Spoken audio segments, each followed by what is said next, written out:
Welcome back to Daytime York Region. Well, the weather's getting colder, and of course, flu season is coming upon us.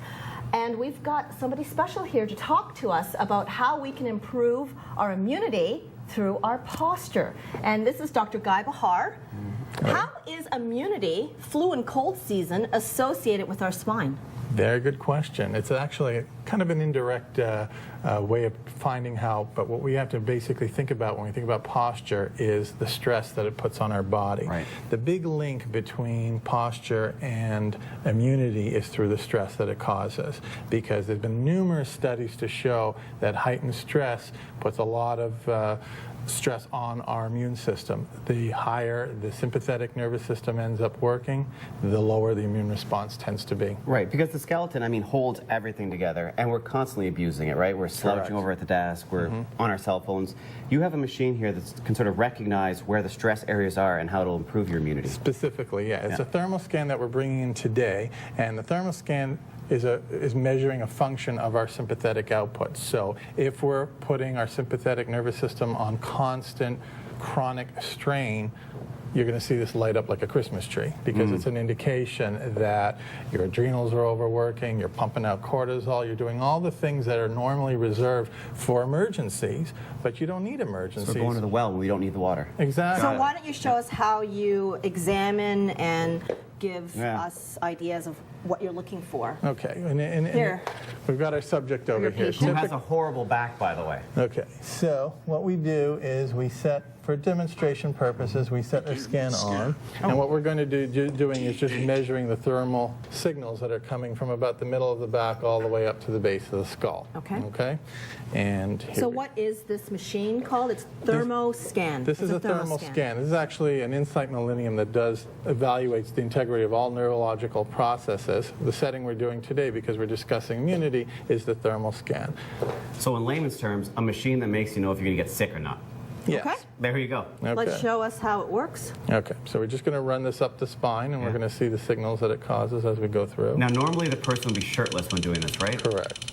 We wear Then take off your shirt. No, we wear. We're not there yet, Elaine. I gotta get. And what is all that clicking doing? It's just measuring the readings from left So to what right is it side. actually measuring? The spine or the fluids? It's measuring the segmental thermal changes from one side to the other, and we've got quite a bit going on, as you So can see over here. thermal is heat, for those who may not Thermos is understand heat. what Yeah. that means. Yeah. So the different temperatures Yes. in the spine. Sympathetic system, if it's going to be compromised, are going to have segmental raises in temperature as a function of contraction. So if something's overworked, Yeah. you're going to see more higher heightened signals. I'm really high near the head. Correct. What does that mean? That means we've got disturbance, mechanical traction going on at the base of the skull, the brain stem. That's going to affect the midbrain. These are going to put out signals that are going to affect your B cell, T cell outputs. There have been numerous studies to show that when the stress levels are high and there's mechanical traction on the spine, we have heightened stress that lowers your actual 3 colors: cells. black, red, blue.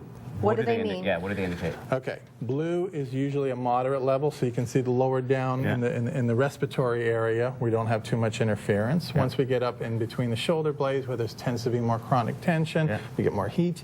We've got higher readings over here. Black that we're seeing up at the base of the skull typically is much higher in contraction going on. This could be typical of a bad night's sleep or lifting something or a long period of driving. It's usually higher, but it doesn't necessarily mean it's going to be there tomorrow. What we have to be aware of are the reds. Now, what does Jeff need to do Yeah. to correct this behavior, and how often will he need to see you to help, ease off the tension? This is the beauty about this kind of a system, because it's a very clear monitoring process. We got not just color bars for your convenience, but it also measures it in microvolts. You can actually see the readout. And what we do with the system is we do a corrective process where at the end of a month's treatment, we run the scan again, and that way we can actually see measurable changes. Which is important, because I think a lot of times when people go to a doctor and they don't get the feedback, they don't sort of see the progression, they become disheartened, right? Correct. So have you noticed that as people begin to come to you more regularly, that their back begins to loosen up and their immune system then raises as well? Absolutely, and we're seeing a big difference in the number of people that have to get flu shots and are having to take extra medication. This How time of about year, some stuff like that. examples of how normally when we're standing or sitting that we can improve our posture? Well, again, Some tips. the hardest thing when we're just getting started is people are under the misconception that they have full control over it. You have as much control over bad posture as you do standing on one leg or sucking in your stomach. It's a false illusion because you can do it temporarily, but it doesn't mean that you can hold it all the So way. for me to pull my shoulders back and to keep my back How up, long do you think you could be aware of that for? maybe 5 minutes Exactly. at most. Exactly. But if you had a system, a strategic system that consistently worked on doing that for you on a daily basis, you wouldn't have to think about it. Right, because it becomes automatic. Exactly. Got it. Good. Well, Dr. Guy Bahar, you are always here teaching us how our posture should be better, and I'll be honest, I've been standing up as straight as I can this entire Yeah, me segment. too. I don't want you to judge my bad, poor posture. For people at home who want to get that initial consultation, how do they go about connecting with you? Well, we're on the website, postureclinic.ca. We have our Richmond Hill office that's open 5 days a week, and we take new patients every day. And the first thing you'll do is do a diagnostic. We do a neurological exam, similar to what you see, obviously top to bottom. And you always use this machine. We Is always this your use- go-to? Yeah, this is one of our go-to things. We Okay. also do a photo analysis so people can actually see their posture measurements as well. Right, so they come like this, and they leave like this. Great. Well, Good. thank you, Dr. Okay, Bahar. pleasure. We'll be right Thank you, back sir. with more. Pleasure as Heather always. Lambert is in our studio.